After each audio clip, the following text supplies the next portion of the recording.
In the region between Kazakhstan and Uzbekistan lies the Aral Sea, or rather, what's left of it.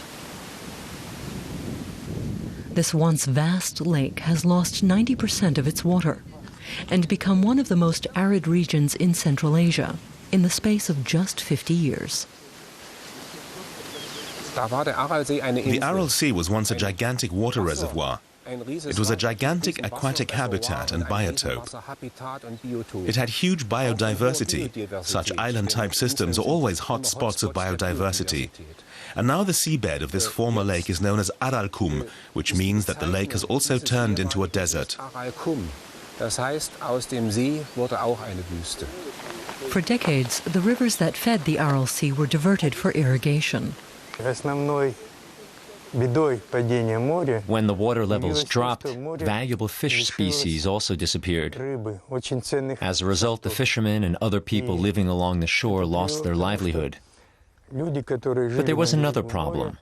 The former seabed is now a dangerous layer of dust, salt, and chemicals, and this toxic mixture is being blown by the wind, and it is causing desertification of the entire region. The fishermen have little hope that they'll ever be able to cast their nets again. Farming is also affected as sandstorms destroy vegetation and strip the topsoil. The local residents breathe in the poisonous cocktail of sand, salt, dust, and pesticides and suffer from chronic lung diseases. In Almaty, Kazakhstan's largest city, European researchers are working with scientists from the region to better understand the dust storms. They want to know how the dust is formed, how it spreads, and how human activity is contributing to the problem. With the help of satellite technology, the dust storms are being monitored at the National Space Research Center.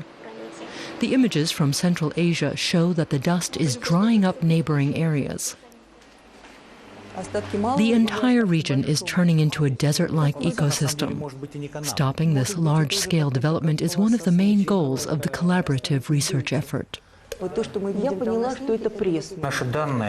the past decade, since the year 2000, the amount of sand blowing from the Aral region has been steadily increasing and polluting new land each year. We have also found that the intensity and frequency of the dust storms are increasing. At the Kazakh Research Institute of Ecology and Climate, project scientists are studying the dynamics of the dust storms. First, they track the dust with the help of information about its composition and the speed of the swirling grains when they are blown by the wind. To do this, they produce miniature sandstorms in a wind tunnel equipped with laser measurement technology.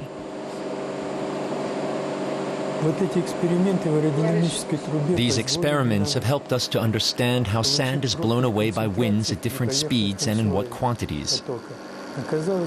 Now we know that sand particles move like an avalanche. The smallest particles are lifted and they push bigger ones, which push bigger ones, and so on.